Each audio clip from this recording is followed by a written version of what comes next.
Usiende tafadhali. Msianze mkaondoka maana mtakuwa mnapatana na nabii baadaye. Asante. Unaweza keti, Mungu awabariki. Ningependa kusema nashukuru watu wote ambao wamekuja kuomboleza pamoja na mimi. Sikujua mnanipenda hivi. Nilikuwa naambia mama yangu kuna a lot of change ambaye haikuwepo sasa iko. So I'm so happy. Ningependa kumuomboleza Betty Bayo, mama ya watoto wangu. Sky na Dani. Na mimi sina ubaya. Sema amen. Sometimes watu wanasema Pastor Kanyari ni mbaya. Pastor Kanyari ni mbaya. Lakini mjaisikia nimepigana na mtu. Ile kitu mjaisikia tu nikifanya ni kuitisha 310 peke yake. Sijawahi kupigana na mtu. Katika historia ya Kenya hakuna msichana ama mwanaume ameshajitokeza akasema nimemng'oa meno. Wala hakuna mtoto anaweza jitokeza aseme nimemfanyia mabaya.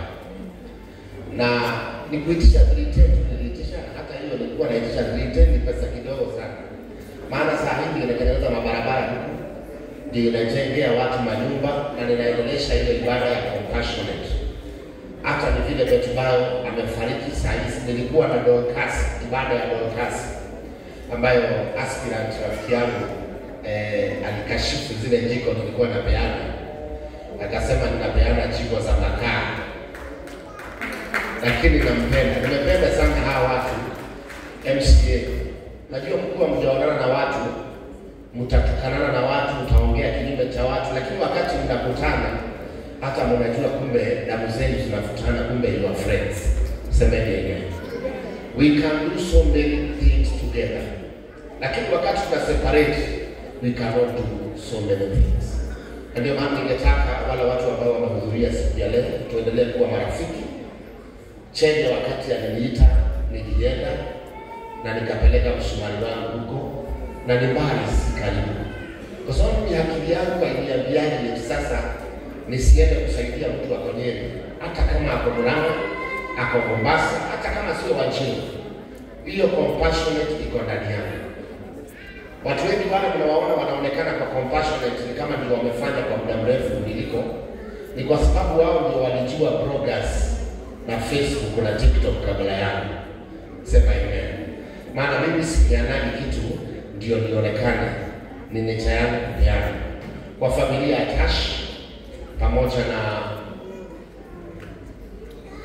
Tash na watakia mema. Mimi I don't have war with them. Siku ile wataamua tutapigana, tutapigana. Lakini kwa sasa maana hawajaniambia tupigane. Sitaki kupigana. Semeni amen. Kuna watu wanasema Pastor Kanyari pigana, pigana. Simama uchukue mkuki. Sitaki kupigana kwa sasa. Na sitaki kuongea mabaya kuhusu anything. I just want to be quiet. Najua mimi nachukua na kuongea. Watu wananijua katika TikTok, katika kuongea. Wakati niliingia TikTok, watu walisema Kanyari unaingia TikTok. Lakini mimi nilijua nikiingia TikTok, watu watanipenda tu. Kwa sababu na roho ya kupeana. Nilianzia kupewa kwa wote wa TikTok kidogo kidogo. Sasa hakuna mtu anaweza kupiga. Sema hiyo. Wale walikuwa wananiita shetani na kuuliza halo, naingia baadhi yako. Habari yako? Umesema mimi ni shetani hii simu inafanya M-Pesa ama ifanye? Inafanya. Angalia naweka kitu. Maana unachukua zawadi ya mtu kumfungulia mtu mlango. Ambia jirani yako zawadi ya mtu. Hiyo ni kitabu gani? Which book? Biblia iko karibu ya kitabu. Dominic ajui kitabu. Zawadi, wacha tulisome mstari moja. Wakati wataniruhusu nisome. Wacha tulisome just one verse. Ingawaje leo ni siku ya kuomboleza. Nilipenda Betty Bayo sana. Yeye ndio wako nipenda. Sema hivi. Maana tuliachana leo akaolewa next week.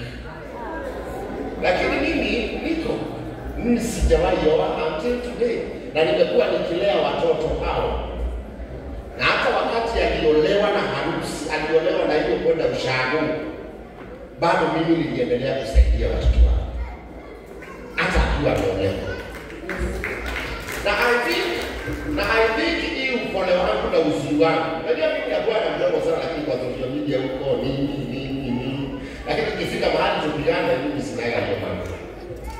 Mimi husamehea watu mambo mengi sana, si maploti nimenyang'anywa na ninanyamazia watu.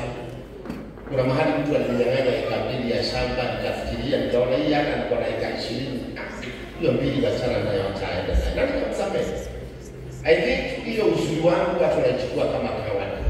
I'm not coward, but nature yangu sio nature ya vita. Kila mtu ana nature yake. Mimi nature yangu ya kuitisha mbegu, na kwa sababu mbegu siku hizi haitumwi, mimi hata nimestuka sana. My brother kaniukia amepeana 1,100 kwa umebaki kutatoleana. Kaniukia akanipa 100,000. Mimi nimestuka. Mimi nilitoa 1,100. Mimi na mtu kwa TikTok nilitumia live mbili. Kwa TikTok nilitumia tu live. One live is like 50,000. So mbili ni kama hiyo 1,100. Mimi sijalipewa kitu. Lakini zile 310 nilipewa zamani sasa zilimea. Ni zenyewe natumia kufanya nazo mambo. Sema amen. Amen. So what I can say, zawadi ya mtu ufungulia mtu na Proverbs 18:16. Proverbs 18 verse 16. For Tash, I'm not fighting you. Tuache Betumari walale salama. Watoto wetu, I think you are in the safe hands. Kama kuna watu wanapanga mabaya mahali, I don't know, but mimi naombea watu mambo mazuri. Katika kitabu cha Methali 18:6 nasema zawadi ya mtu, sema kwa sauti, zawadi ya mtu umpatia nafasi. Sisikiza mtu.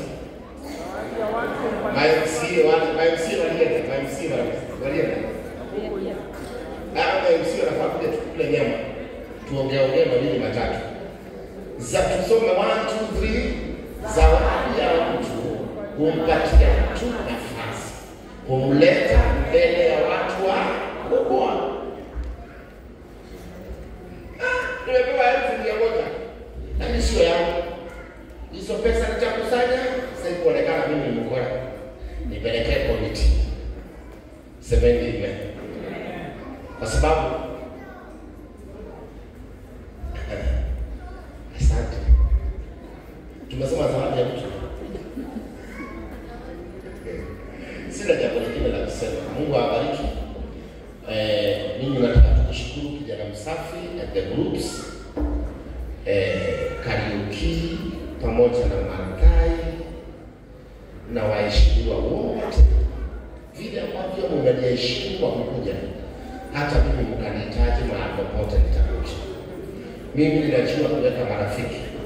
Kama kuna rafiki ambaye anakosa usingizi juu yangu, hata mimi nitakosa usingizi juu yake. Kama unaweza kuja kwangu nikae mpaka saa 6 usiku, hata mimi nitakuja kwako nikae mpaka saa 8 ya usiku. Sema amen. Maana a friend in need is a friend indeed. Jana mimi nachuana Pastor Kiengei pengine alipenda. Unajua sasa ya kutembea ni vizuri. Wala Kiengei kwa sababu sasa anakaa kwa TV pale mtu ananitunga. Unajua mimi ndio nakuwa rais wa kupiga pigwa kidogo. Hata ukitaka kutoa sadaka sema wewe si kama Kanyari. Watu watakupatia kitu. Sasa nikasikia Kiengei anaongea naona kumbe this man loves me. Never judge a book by looking at its covers.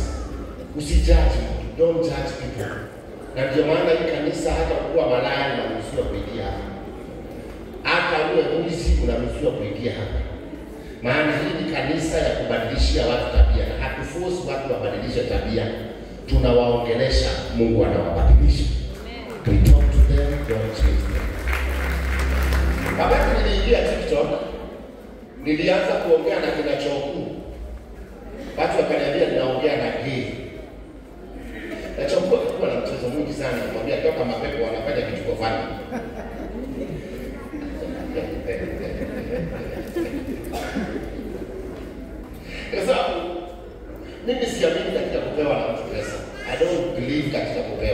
Mimi nafanya kazi na mikono yangu. Kwa hivyo sijawahi leka hii kanisa nijifanye mtakatifu ndio watu wanipatie sadaka. Hapana. Sasa nishinda na suti na tai na nikae hivi kabisa ndio nijifanye ndio mimi anipee 2,000 ndio anipee 3,000. I do what I do. Kwa sababu mimi sihitaji lazima nipewe sadaka. Mwenye ananipea kwa roho safi. Semeni amen. Lakini sipendi kujifanya. I don't like kujifanya. Sasa Choku amepanda hapo nikosa kuongea na yeye kwa sababu yeye ni gay, ni homosexual. Si hata anajua tabia, anajua atabadilika. Watu walikuwa wanavuta bangi hapo, walishaacha bangi. Most of the time tukiwa wadogo kuna vitu tulikuwa tunafanya, lakini sasa hivi kwa ajili ya uzee hatufanyi. Sasa kwa ajili ya uzee hatufanyi. Kwa hivyo let's not judge people. Let's not judge people. Hata hawa watu kunaona wazuri ndio watakunyang'anya watoto. Sisi wabaya ndio tunaonewa. Semeni amen. So let's be good and focus. Sina jambo lingine ni kusema Mungu awabariki wote kwa kuja kuomboleza na mimi. Siku ya Friday ndio tutapumzisha Betibayo. Thursday Betibayo tumepata naye watoto wawili. Tulikuwa tunakaa naye mahali panaitwa Crispa.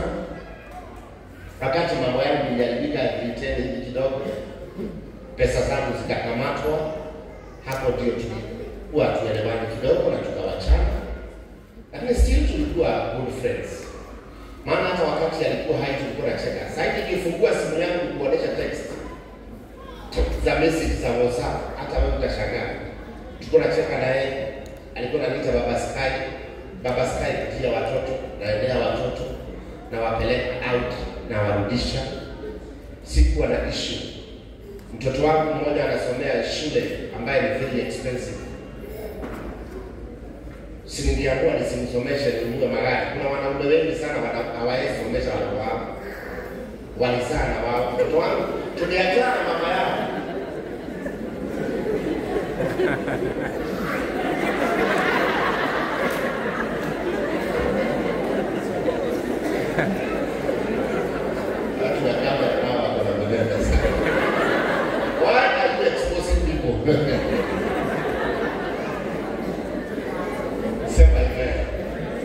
So I'm so happy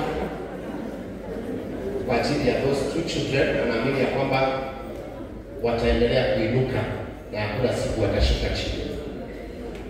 Watainuka. Hiyo kizungu anasemekana wanaongea. Mimi ndio nimesababisha waongee. Mbona watu wataki kunipatia credit ya leo? Hiyo kizungu wangu wanaongea. It's me. It's my money. Nimewapeleka international school, the best school in Kenya. Inalipwa $500,000 a month. Hata sijali kujua hata sijali hakuna mtu wetu ndani mwambia analipia kwangu pesa mingi namna hiyo. Maana unajua nikiambia watu wananiambia ndio pesa yote.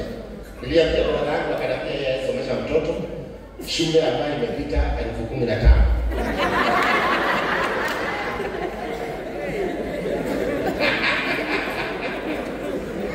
Huyu my brother aliniambia yeye hawezi somesha mtoto hata wale akona wako shule imepita 15,000. Nikamuuliza kwa nini? Kaniambia afadhali ajenge manyumba, wakikuwa wakubwa atakuta hiyo manyumba. Sema hivi. Sasa mimi wangu mmoja anasomesha 500,000, wa pili 500,000, na wakitaka trip wanaenda trip America. Kwenye mimi sijawahi kanyaga. Mimi nilienda nchi za ng'ambo wakati nilikuwa na Betibayo. Yeye alikuwa anapenda trips. Mimi sipendi kutembea. That's it. Mimi ni hapa kanisani kwa nyumba yangu. Kanisani kinachenge ndio wameanza kunifundisha kutembea. Wananiita tulikutana. Sasa kuja na huko kuja mimi sipendi. Ni nyumbani hapa. Lakini siku hizi juu ya mambo ya siasa nimeanza kutembea miguu, lakini miguu hivyo pole. Mimi I don't like walking. Maana naona hakuna kila mtu ako kinyume na mimi. Sasa sometimes you stay alone like that. Sasa hata wakiniambia yeye Betibayo alikuwa kwanza kunipeleka Thailand. Nikaenda out Thailand. For the first time kupanda ndege, nimetibawa alisababisha nipande ndege. Nilipoenda Thailand akanidanganya. Akaniambia tunakaa wiki moja, juu mimi nilikuwa napenda kanisa sana. Mimi sitokai kwa kanisa. Akaniambia tunakaa 1 week. Kumbe tulikaa miezi 2. Kumbe visa inasema 2 months. Na mimi siki. Nikakaa huko miezi 2. Kwanza hiyo tulikozana hata sikuwa na amani, maana mimi am a businessman. I love business, I love money. Mimi napenda wanawake kweli. Lakini kwanza tuongee business kwanza. And then tukuje wewe sasa. Maana mimi naamini pesa ni kila kitu. Sasa ukianza kuniambia tushike hapo na uniambie mambo ya pesa tutakosana. Mimi nataka kwanza pesa halafu tuongee mambo mengine. So akanipeleka Thailand, mara pili akanidanganya, akaniambia tunaenda wiki mbili China. Tukaenda tukakaa mwezi mmoja. Nadhani Betubayo chenye hapo nipendea ni kwa sababu aliona mimi sio mtu wa kutravel. Na Betubayo ni mtu anapenda traveling sana. Ukifungua akaunti yake mara sijui hapo wapi, mara wapi, mimi am not like that. I'm not outgoing person. Ni mtu ambaye anapenda kukaa peke yake. Lakini nafurahi kwa sababu ya kina Chege wananifundisha, kina Kariuki wa juzi wameniita huko, at least now naweza ongea na watu, nicheke na watu, nione kumbe kuna kuaga hivi. Sikuwa ninajua hiyo. Hata maana wautisia ameniambia ataniita kanisani kwake. Nitembee tusio nihubiri hapana, I love that. Sasa hapo nilikuwa nimekaribishwa tena ni TikTok. Lakini TikTok nilianza siku TikTok sana na kwa kidogo. Nilikuja nikakujua kwamba TikTok unaenda hivyo unakuwa addicted. Nilikuwa na na nikakaza kuingia TikTok, lakini nangojea saa 6 usiku watu wakiwa wamelala. Naweka on.